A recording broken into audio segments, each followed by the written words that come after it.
आज मैं आप लोग के लिए हिंदी के सेकंड पार्ट का ये पेपर सॉल्व करने जा रही हूँ, जो हिंदी के हिस्ट्री से है, हिस्ट्री से रिलेटेड है। एक क्वेश्चन ज़रूर आता है डीएसएसबी में ये, तो उसके लिए हमने ये पेपर बनाया हुआ है। तो ध्यान से इस वीडियो को पूरी सुनिएगा, जो आप लोग की काफ़ी हेल्पफुल होगी। ऐसा आप लोग ये मत सोचिएगा कि डीएसएसबी में हिंदी तो 20 ही क्वेश्चन आते हैं तो कर लेंगे बाद में। थोड़ा थोड़ा करके अगर आप एक एक वीडियो भी देखते रहते हैं तो आपका हिंदी रेगुलर बेसिस पे तैयार होता रहेगा। कहीं ना कहीं माइंड पे क्लिक ज़रूर हो जाएगा कि नहीं, इस क्वेश्चन का ये आंसर हो सकता है। तो बहुत ही ध्यान से मेरे इस वीडियो को देखा करिए। हिंदी के भी, मैं इंग्लिश के भी छोटे छोटे वीडियोस लाऊंगी, जो 2020 ऑब्जेक्टिव क्वेश्चंस होंगे उसमें। तो और कुछ दिनों के मैं बाद में आप लोग को बेस्ट बुक्स भी बताऊंगी कि क्या क्या कौन कौन सी बुक्स ले लेना चाहिए आपको प्रिपरेशन के लिए। तो कंटिन्यूअस मेरी वीडियो को देखते रहिए, मेरी वीडियो से जुड़े रहिए और अपने फ्रेंड्स को शेयर करिए, लाइक करिए, सब्सक्राइब करिए। स्टार्ट करते हैं। क्वेश्चन नंबर 21, ब्रज भाषा है।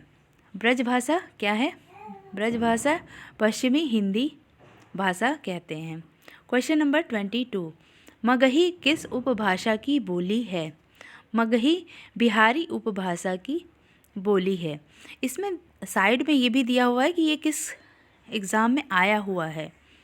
ठीक है, ये मैं आप लोगों को लुसेंट की हिंदी, जनरल हिंदी से पढ़ा रही हूँ। ये पेपर आप लोगों को, ये बुक बहुत ही हेल्पफुल होगा। आप ये बुक ले सकते हैं हिंदी के लिए। मेरी ट्रस्टेड बुक है ये, हिंदी का बहुत ही अच्छे से इसमें नॉलेज दिया हुआ है। क्वेश्चन नंबर 23, हिंदी खड़ी बोली किस अपभ्रंश से विकसित हुई है? राइट आंसर इज सी, शौर सेनी। शौर सेनी से हिंदी अपभ्रंश शैली विकसित हुई है। भाषा के आधार पर भारतीय राज्यों की पुनः संरचना कब हुई थी? सन 1956 में हुई थी। भाषाई आधार पर सर्वप्रथम किस राज्य का गठन हुआ? भाषाई आधार पर सर्वप्रथम आंध्र प्रदेश का गठन हुआ था। बघेली बोली का संबंध किस उपभाषा से है? बघेली बोली का संबंध पूर्वी हिंदी से है। क्वेश्चन नंबर 27, किस तिथि को हिंदी को राजभाषा बनाने का निर्णय लिया गया? तो राइट आंसर इज सी, 14 सितंबर 1949। 14 सितंबर 1949 ईस्वी को हिंदी को राजभाषा बनाने का निर्णय लिया गया। 49 आप समझ सकते हैं। क्वेश्चन नंबर 28, वर्ष 1955 ईस्वी में गठित प्रथम राजभाषा आयोग के अध्यक्ष थे। Right answer is A, B G Kher. Question number 29, भारतीय संविधान की 8वीं अनुसूची में शामिल भाषाओं की संख्या है? Right answer is D, 22। 8वीं अनुसूची में शामिल भाषाओं की संख्या 22 है। हिंदी की आदि जननी है। हिंदी की आदि जननी आप तो जानते होंगे, संस्कृत है। क्वेश्चन नंबर 31, 11वां विश्व हिंदी सम्मेलन वर्ल्ड हिंदी कॉन्फ्रेंस 2018 ईस्वी का आयोजन स्थल था? Right answer is Mauritius. Mauritius में हिंदी का 11वां विश्व सम्मेलन हुआ था। क्वेश्चन नंबर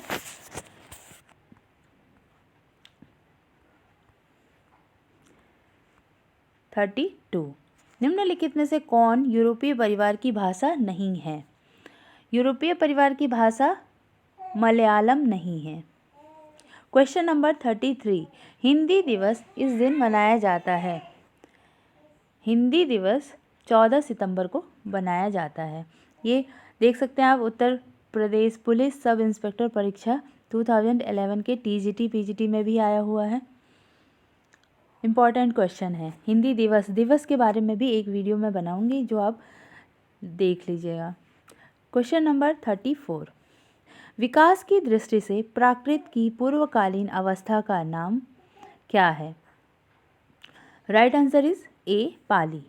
पश्चिमी हिंदी की 2 बोलियों का सही युग्म है?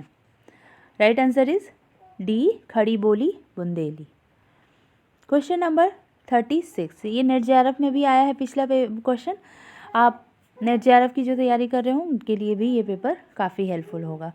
अर्धमागधी अपभ्रंश से विकसित बोली है। Right answer is B, Bagheli.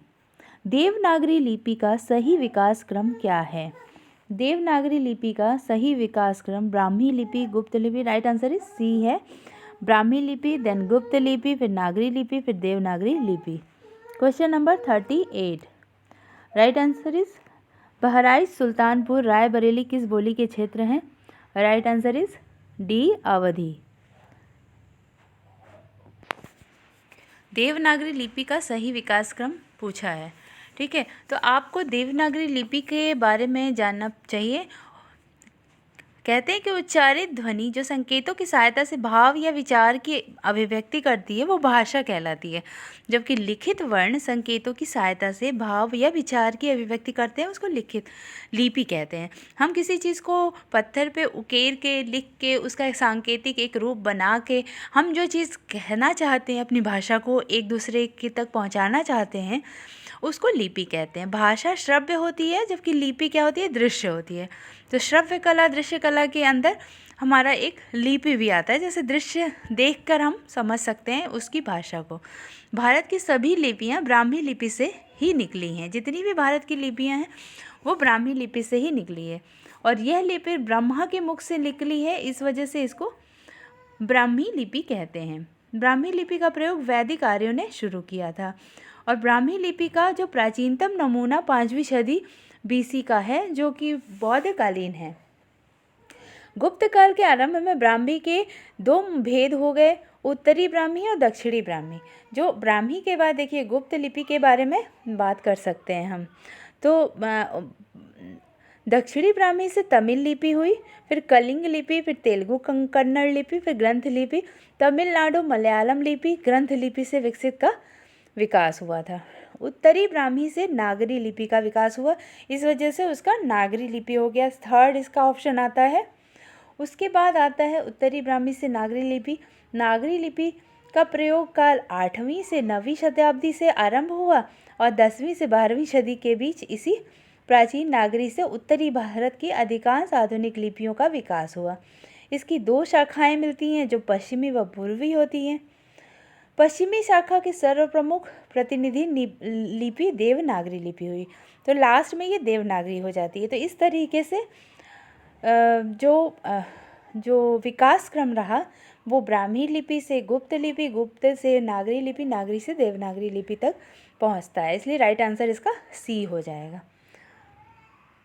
38 Bahraich, Sultanpur, Raebareli किस बोली के क्षेत्र हैं?